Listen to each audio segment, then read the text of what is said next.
Good evening from Swansea, wrestling fans. I'm your host, Ben Allison, and you are watching Wrestling Republic's daily broadcast.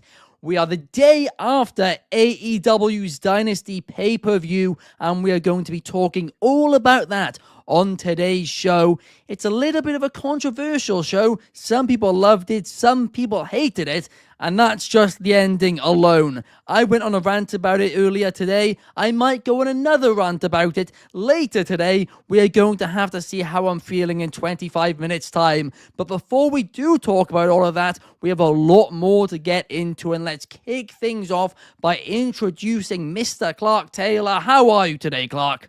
I'm fired up to be here. It was fun watching the pay-per-view last night. Maybe not the greatest AEW pay-per-view ever, but they always do deliver in some ways. There were some highs. There was definitely some lows. I can't wait to talk about it, though. I'm stoked to be here. Happy Monday, everybody. It's not even a real mailbag, though. Do we have mail? I know, we got no mail. AEW have decided to break the streak of the pay-per-views on a Saturday. And I'm heartbroken. Fuming. They've just declared, it's absolutely awful. Bobby Petito is in the comments, so is Numero 1 Superfly, and I Make Beat says, don't let the end ruin this near perfect card. Perfect. I don't know about it. We'll talk about that for sure, but also joining us today, we have the man. In some circles, he is known as Mr. G. In our circle, he's known as the head of reviewing, Coby Galenzoski. How are you today, Coby? Well, normally you try to plug the fact that I did write the review for the show, and I did make the posts on Instagram, but that is what happened last night. You did, of course, was reviewing the show, was reviewing Dynasty, and I thought it was a very enjoyable show from bell to bell, from start to finish. And of course, we're going to talk about parts of it. We can't talk about everything because there is a lot that happens, and that's the nature of the beast when it comes to AEW. That is absolutely true. And it is also true, Coby last night was reviewing the show, doing the star ratings for it, and doing the posts all at once. He was a machine at work. We do all know, though, that he doesn't reveal the ratings on the show, and you have to go to the website after the show. It's such a Coby thing to be like, hey, look at me, I reviewed it, but I'm not going to tell you what I rated it. Give you my opinion, so maybe you can guess. Don't read the article till after the show. Coby plugged it too early. Well, at least it's not behind a paywall. It is completely free, WrestlingRepublic.com. So at least you can read it for free. But let's, without further ado, get into the actual card, and let's kick things off by talking about the fact that the Death Riders retained the Trios Championships against Rated FTR.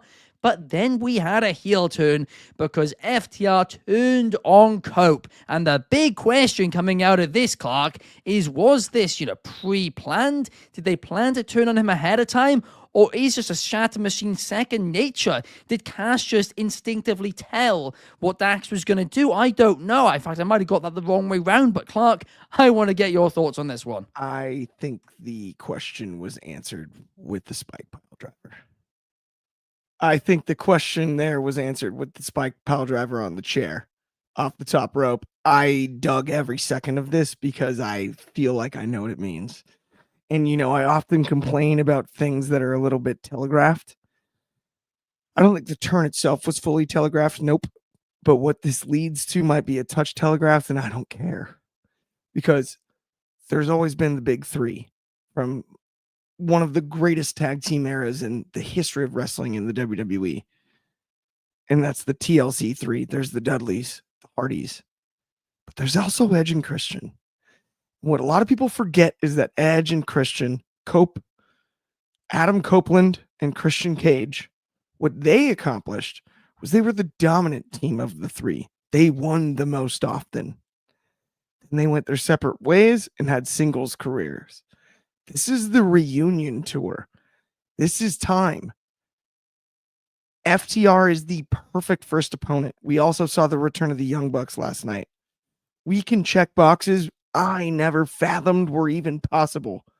So yes, I think all of this was calculated.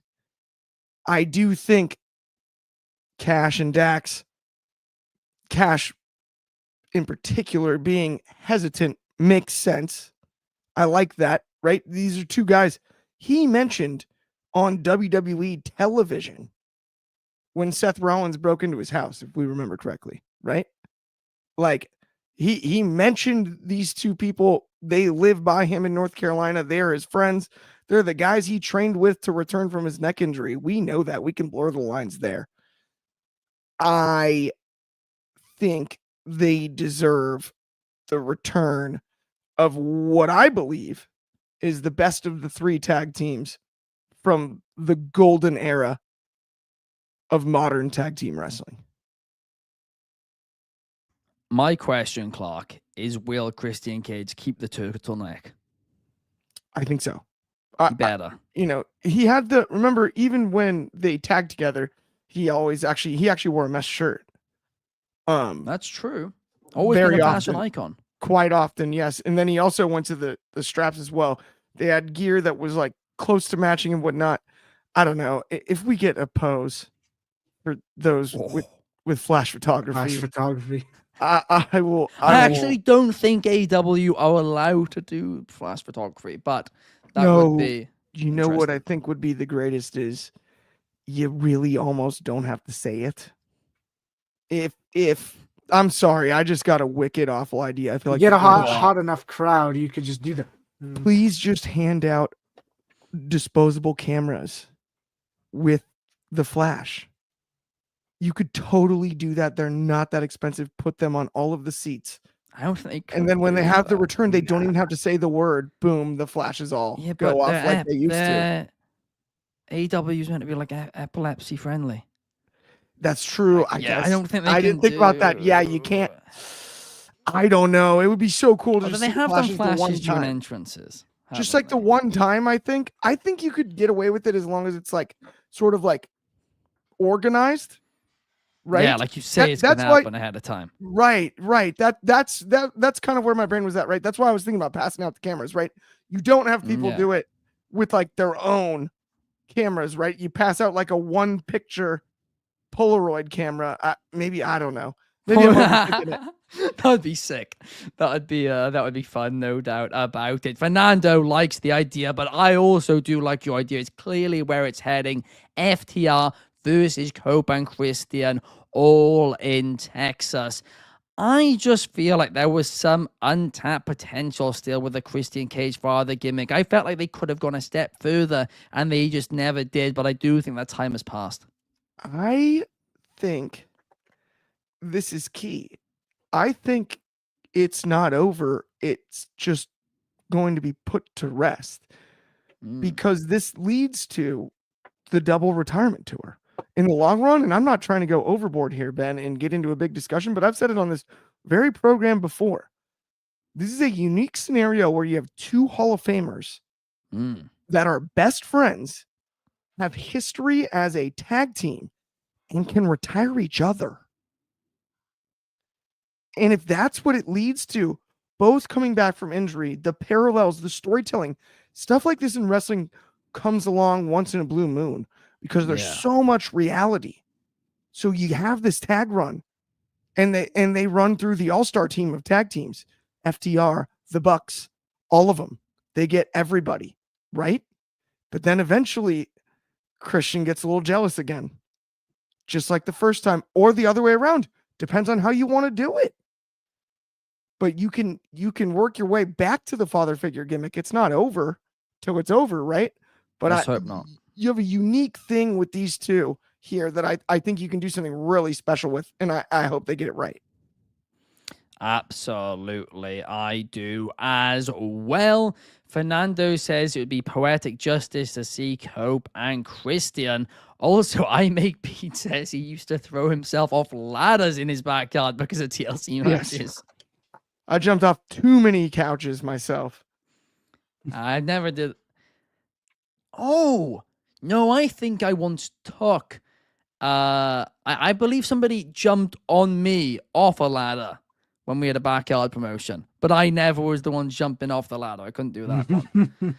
I went off the side of the couch and split my chin during a match when I was like little. Like I was like really young, so like it's a bigger fall because I was small. I was once like this when I was like very little as well, so I would have been like 7 or something. My brother would have been like 3 or something, and like we were like wrestling in my parents' bed, and like I knew it was fake, so like I sold like one of his like moves, and I went like back to like fall off the bed or whatever, and like I just went didn't go. straight back. No, I didn't go far enough. I hit my head on the radio, knocked out. My brother legs it. I was just like unconscious for a little bit, and I still remember that to this day. That's outstanding. How many times have you been knocked out, Ben? Well, there's one time I oversold a bed wrestling match move. Hit the radio. That is actually the only time It's outstanding. I think I've ever been knocked out. One of the But best stories ever. Did you see Bobby's comment, by the way? Because I think the answer is yes. yeah, we need to see them win the AEW Tag Team Championships. That's for the sure. sake of history. Yeah, Pillows yeah, and exactly. steel chairs For the are sake of safer. history. Yeah, you use pillows, not steel chairs. I agree with you, Eric, there on that one. Great shout indeed.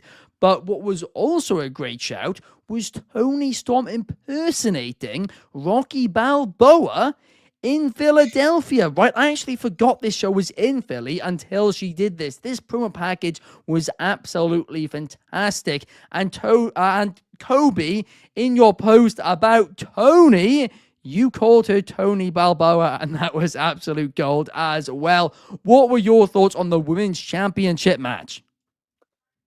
This is the thing, and I mean, I enjoyed watching the prediction show that we did here at Wrestling Republic, where a lot of us and a lot of our sentiments were that Megan Bayne winning's not a bad idea. And to me, my gut told me it was never going to happen. But this is the weird scenario, and I think what they did was they made Megan Bayne look strong. She kicked out at one of the Storm Zero, and then she lost to a roll up minutes later. That to me is a little tough, a little weird to think about. There's a lot of nuances that I still really enjoyed the match, and I think they did make Megan Bayne look like a powerhouse, and that's what you need to do with someone of her stature, of her size. She deserves to dominate someone, and she got to dominate the match for a good portion of it. To me, the biggest kind of red flag, this issue that can happen is the follow-up. Whether or not there's a rematch, if it goes back to double or nothing and we get a rematch and Megan Bayne wins, that might be the smartest way, but then it does not necessarily make sense to do this loss first and then have her win in the end. It's a powerhouse that shouldn't have to overcome Toni Storm. I do like the idea that Toni Storm barely got the victory. She barely escaped it. It was the roll up that got the win. But I mean, we saw it last year. Deonna Purrazzo came into the company, had a program with Toni Storm, had a program with Thunder Rosa that was mainly on Collision, and instantly was out of the main viewer's eyes. What better not happen is the same thing with Megan Bayne. We brought someone new into the company in January, and she's gotten this relatively massive push. What you can't do is have her stock go right back down. You've built it up a little bit, and my fear is the fact that it's happened several times before, that we're going to see the same pattern of Megan Bayne's just going to drift off elsewhere and I don't know where else she can go, because there isn't a way to kind of spot her. We have Monet in the Owen Hart Cup, so she ain't going to go feud for the TBS title unless she's going to, it just feels like it's a weird position, especially because Megan Bayne has so much to lose out of this match, because she lost the match by a roll up after kicking out at one. And now it's just a matter of they have to do the follow-up right. I Because like we a really roll-up, have. though. I like the roll up for the sake of it, but especially doing a pile driver kick out at 1, and it felt like a minute later you do a roll up. Yeah, but it's harder to kick out of a roll-up than any other type of pin. It's a tighter pin. It's a lot hard. It's a lot I harder. don't know, Coby. Your wrestling brain.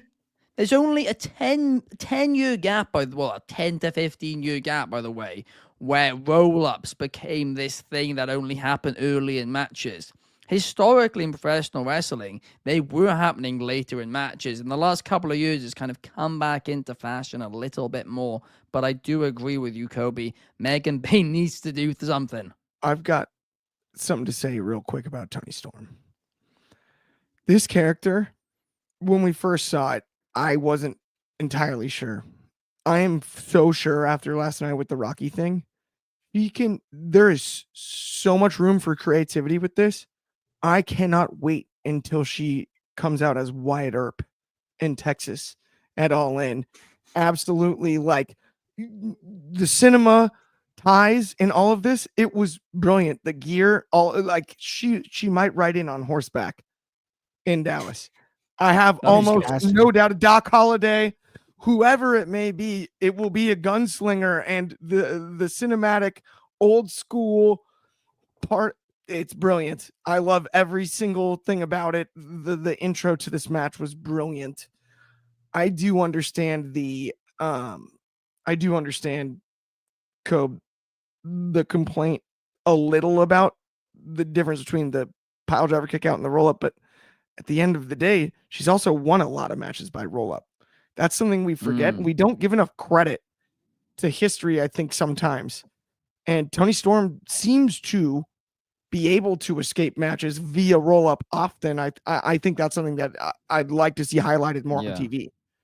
That is true, of course, when she was doing that student gimmick as well. But I mean, Fernando's point, roll ups used to be very, very common in wrestling. And I said 10 to 15 years. It's most, notably when those years when WWE was the only big promotion, because it was Vince who only liked to use them, when it's, a quick thing or for a gimmick or whatever. They used to be commonly used as finishes, right? You used to hit your finisher and then maybe go for a roll up, that type of thing. I mean, the most famous is the Owen Hart finish, which is the jackknife roll up, basically. Not the jackknife roll up. I'm sorry, it's the flip over roll up.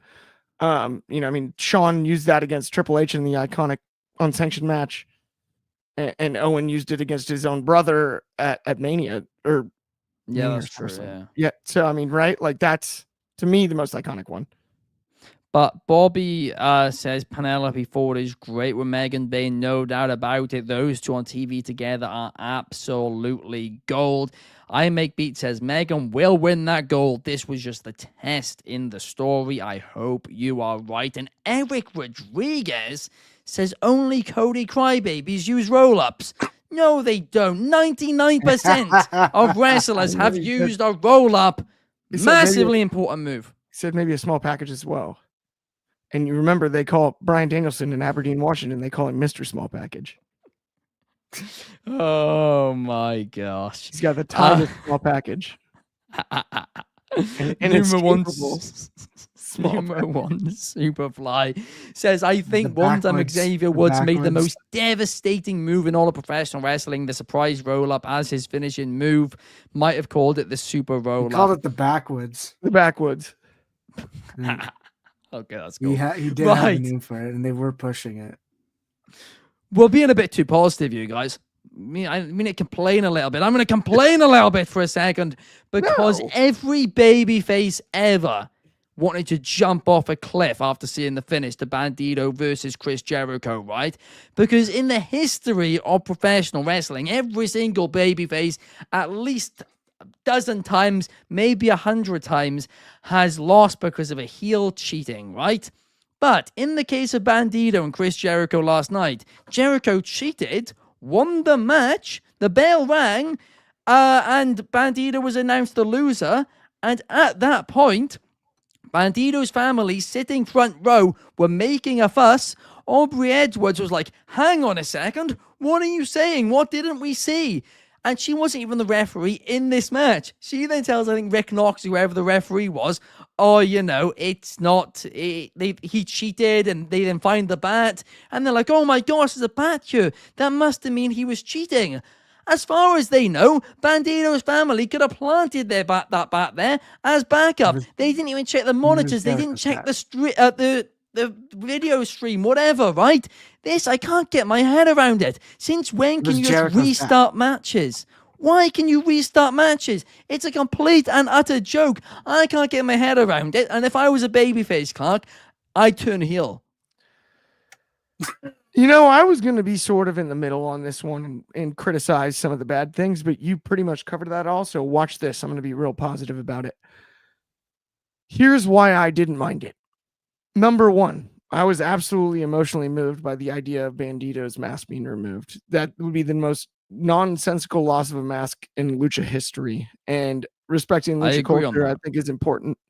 And so I thought that Aubrey Edwards, who clearly has had tension with Chris Jericho in recent weeks, when you watch matches that she referees with Jericho, there is obviously a bit of like a rivalry. There's tension. There's a story to be told there that Aubrey has it out for Jericho because he's, worried about that.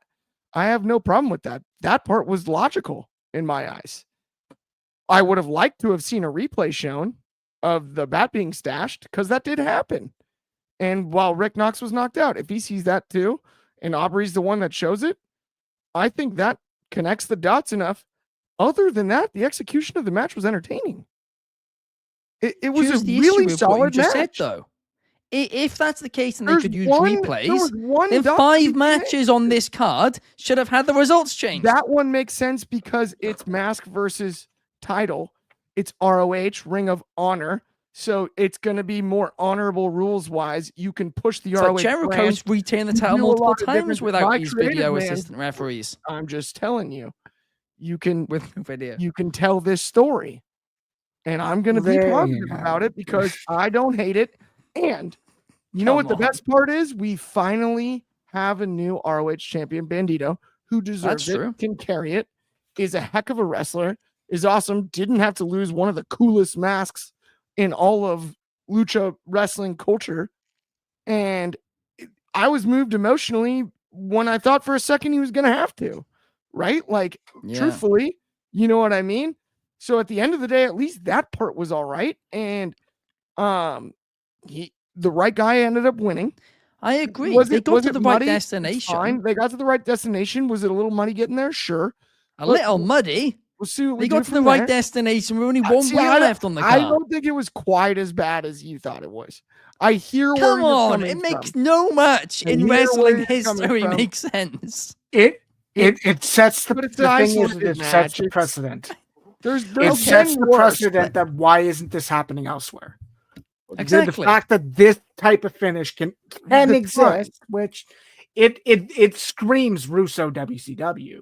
That they can just go, oh, hey, what is this? See, dude, I think this was the thing is I like the idea of explanation. The fact that we know it's Jericho's bat. We know he called it Floyd for whatever reason. It was Jericho's bat that was found. So no, the family couldn't have this match was with honor. Because they could have stolen it in the locker room pre-match. Well, dude, but at the end of the day, I like the idea that the refs can critical think because then we're not burying refs for being idiots. Because we know then heels can't be heels, can they? Does it. Well, you have to be better at hiding it at that point. I like that idea, but pick a better hiding place. What was he thinking?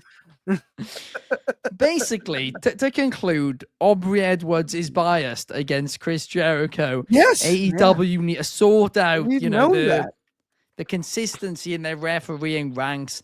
Oh, and heels are no longer allowed to be heels, which thankfully didn't happen in the next match. It happened in the match after that, but we'll get to that in a little bit because Coby Galenzoski got his stars out of his bag and he started them chucking them out all over Philadelphia. Mike Bailey, Kenny Omega, Ricochet, 5-star classic. Coby, talk me through it. This is what it needed to be, and this is the thing. This, especially because we are in Mania season. We're in the month of April.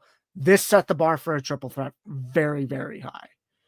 And it's going to be tough to complain because while they were having fun at the beginning, you had a lot of slapping of the bald head of Ricochet, which, I mean, it is funny.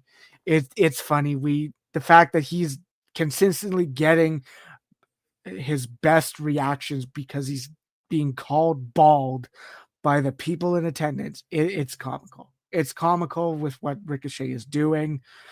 Mike Bailey looked good. Kenny Omega's looked good, and everyone had their opportunity to shine. This was aside from the main event, the crowd was probably its hottest for this match.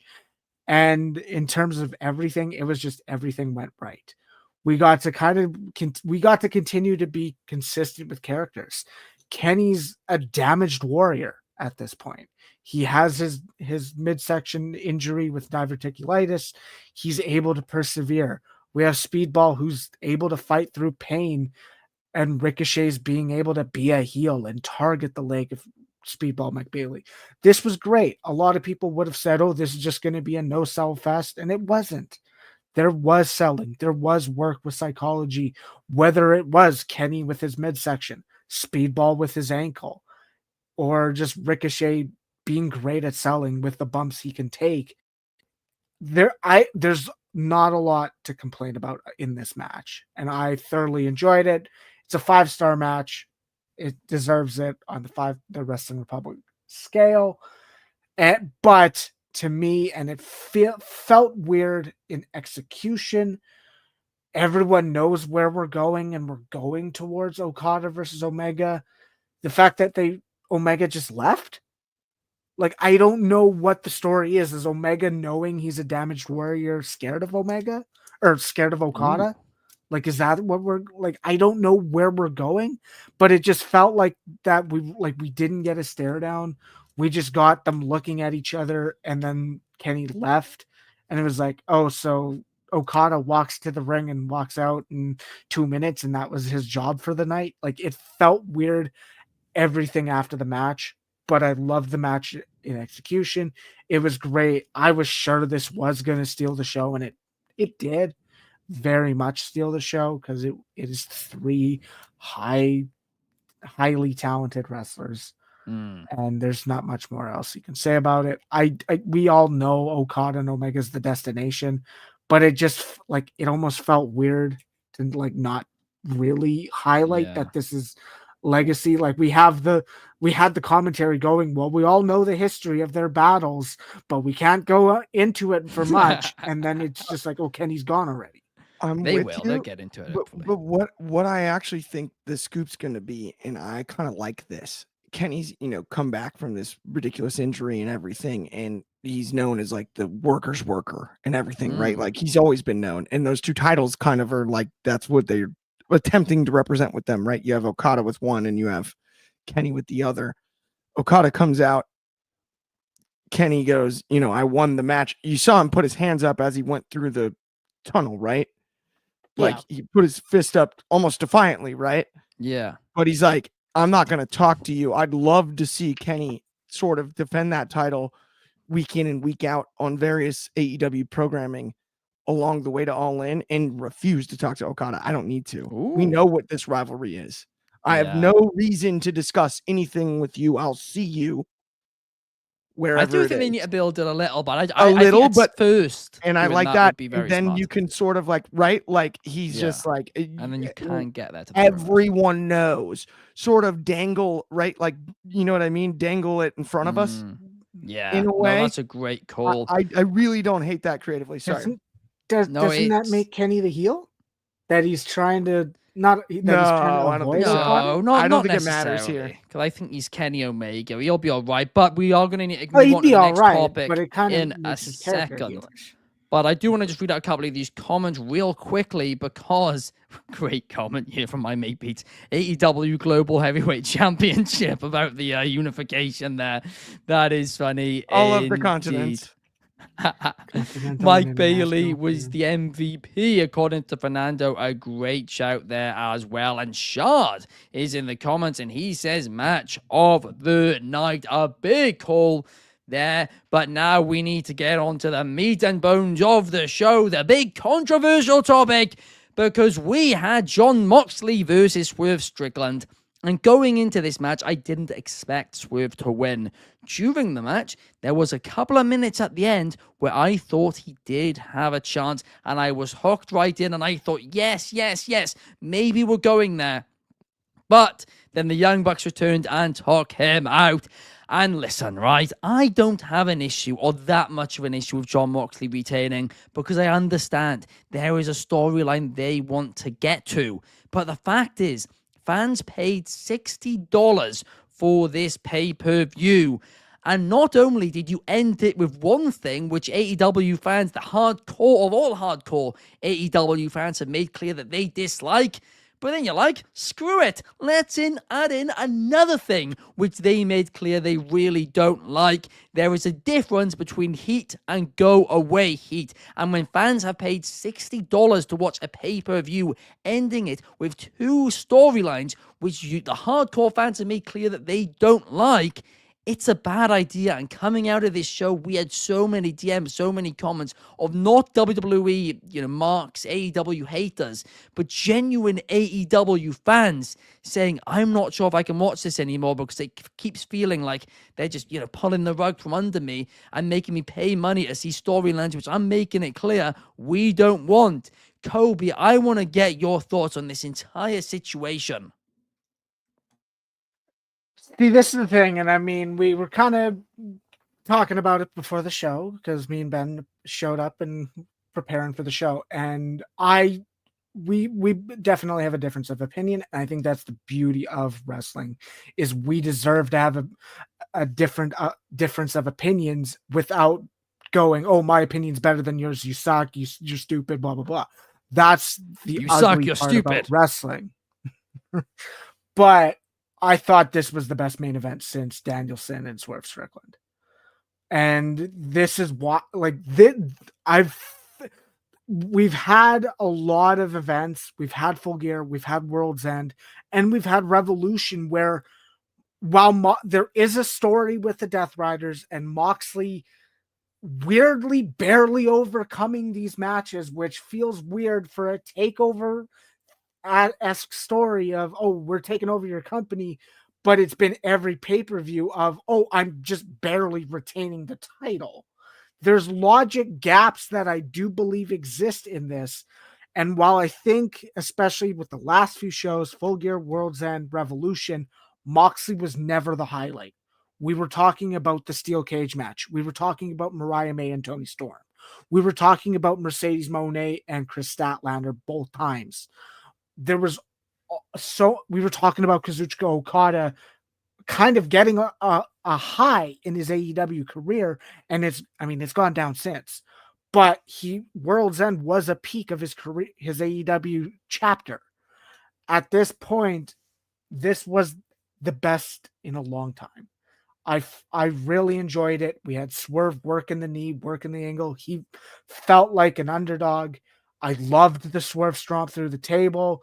We have, at this point, they're logical run-ins. We have the work with Marina Shafir, who's been able to, like we call her the problem, because she's a problem to anyone who's facing Jon Moxley. And that came into play. I enjoyed the cutter Marina Shafir at that point.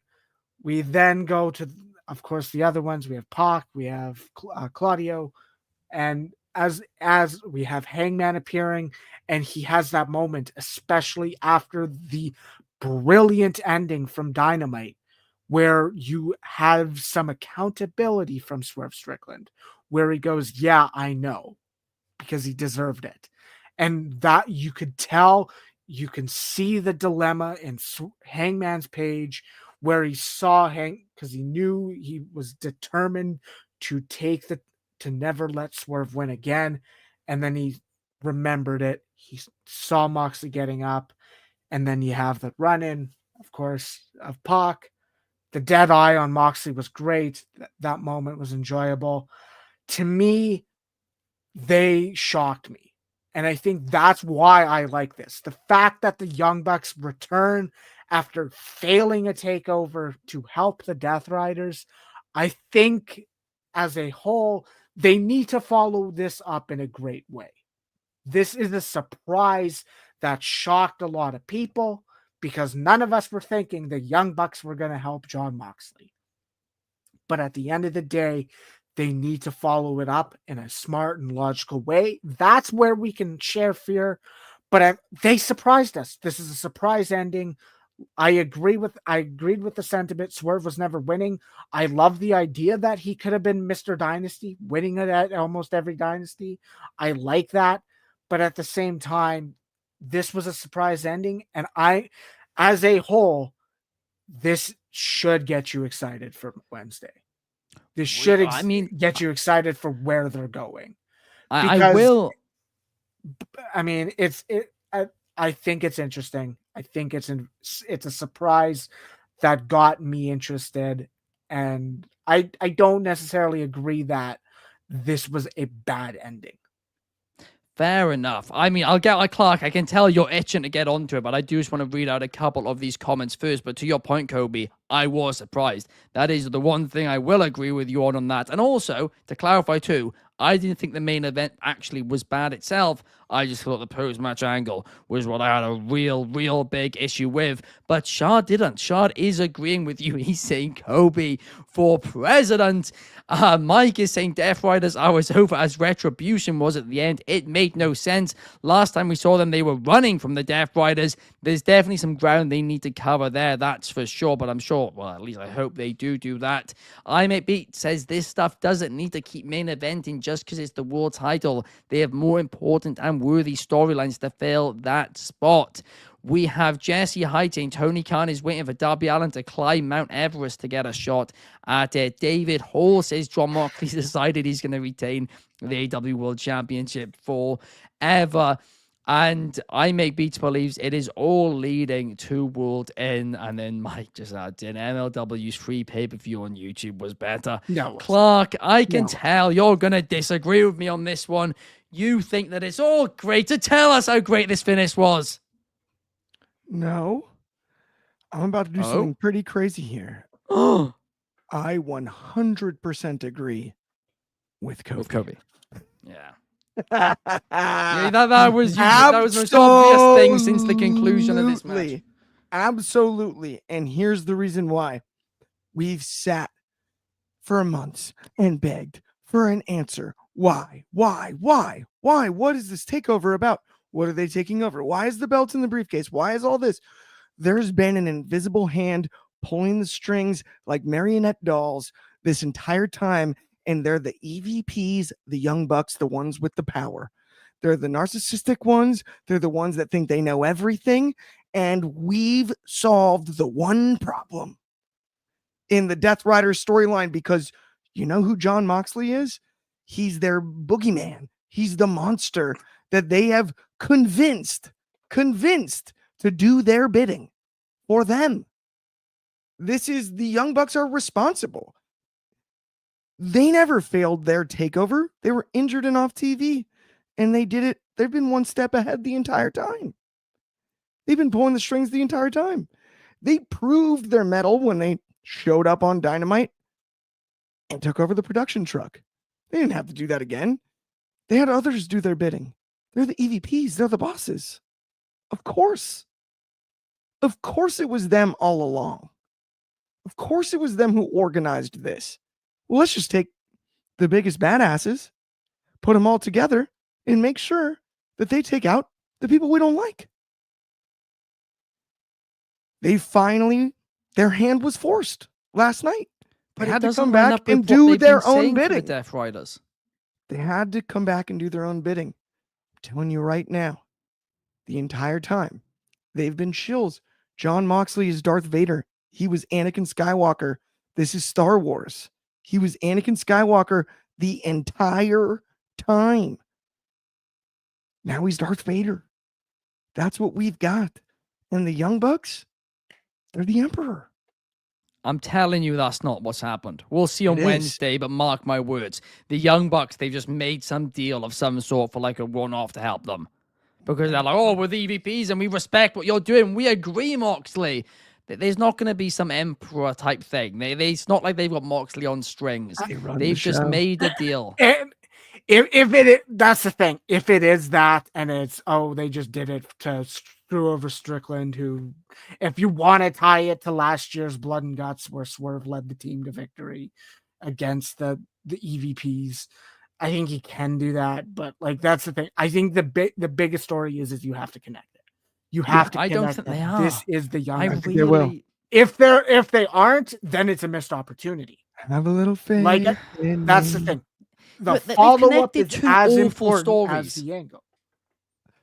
They've connected two nonsensical stories and adding two things together which don't make sense, right? Because if we listen to the explanations of both the Young Bucks, why they turned on Tony Khan, and the Death Riders about why they're doing what they're doing, they have two completely different motives which don't align with each other. It's like you can't just add all these things together and be like, oh, well, fans hate them, so it makes sense. These fans paid $60 for this pay-per-view, and this was the ending. Two storylines they hate. That's pro wrestling, Ben. Sometimes you don't get to go home happy. There was a lot of things I agree with that, to and you celebrate know I on this love show. that. There's That's a not lot what of this things to was. celebrate on this show. I think it was that. I dug Moxley it. retained, that's fair. But this was, you ended it with another storyline, which they got rid of because fans hated it so much. See, I don't think that's why they got rid of it. Well, Tony Khan did say they listened to fans' input and changed direction. Tony Khan did say that. Well, do we have to take that they first word? We're in the carnival business. No, that's true. That's true. The biggest thing is the follow-up. The follow-up is as important as the big angle. If it is a missed opportunity, then in execution, it was brutal. It can be bad. Yeah. But I'm standing here going, that was entered. I am invested. When I love the idea of, we told you we were going to take it over. We told you we did this. This is why. They've been working for us the whole time. If that's the case, Clark, I don't hate it, but that's just not going to be the case. I promise you. See it this week. It's not. It has to be. If it's not going to be, right it's now, not good. I'm like a 50% shooter. I think this is one of the 50 that goes in. No, I am 95% sure. I'm saying it. 95% sure. I'm 95% sure the Young Bucks aren't the ones pulling the strings. Sure, the Death Riders. 73% sure. 33% chance. 95. 95% chance. That's how certain I am about this. I'll take and my I hope I'm 5% wrong. chance, and I'll couple with that with the 33% chance that I'm right. And then you end up with a 0% chance that you're right at the end of the day, Clark, and a 100% chance that I'm right and my predictions are wrong. Fernando says it's how you finish that matters in wrestling. He's complaining about it, Clark. He said he loved me a minute ago. Yeah, he said he's loved the Star Wars references. He hated the angle. We're fair. That's how you finish the matters. Say he hated the angle. That just says he loved the Star Wars. No. I saw a comment from Fernando. The end of the show. Here he is.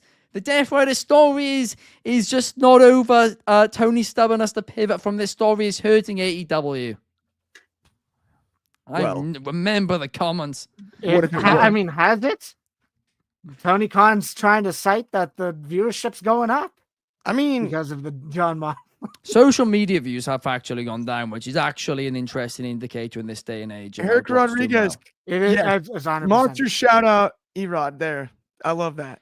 Wrestling media and fans seem to be outraged, giving a lot of attention to it. That is a fair point, but that isn't necessarily a good thing. If people are complaining and they're legitimately saying they're going to stop watching, it's not. Tony Khan seems to be on the right track, though.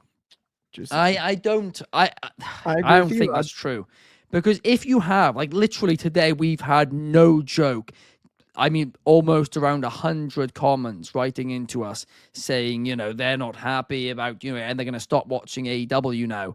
If that many people are saying to us that that's going to happen, then I do think there is a little bit of a concern here. Because there is another concern, which we're doing a poll about right now, about AEW's pay-per-view prices. Because a lot of people are saying they're struggling to afford them now too. Yeah, and I think all of this came around the same time. It's brutal. It's tough times. But we'll get through it. We're gonna watch the pay-per-views. It's gonna work out. Let's be a little more optimistic here, Ben. No, I am, but I'm just saying, like, you do have to be a little bit careful on this one, but we're gonna see, right? Hopefully I'm wrong. Hopefully they capitalize on it, to Clark's point. Hopefully the Young Bucks are Emperor Palpatine, but they're two of them, and they do super kicks. Hopefully all of this happens. I just don't think it will, but we will find out, and hopefully that means Shane McMahon's coming to AEW. Where's numero one? Where is he? Here he is, unless EVP's Paula Vince revealed that they were the whole masterminds. No, that's not the comment. Oh, there's another one. He said Tony's cooking the books. And Here he is. I think you should book Oh, the no. cooks. Like, could you imagine a chef tag team? Oh, I can't find the Shane O'Mac reference now. But thank you guys so much for watching. We will see you guys tomorrow. Have a good one. Thank you, Clark. Thank you, Coby. And we will see you guys tomorrow for the Raw review. Have a good one. Peace.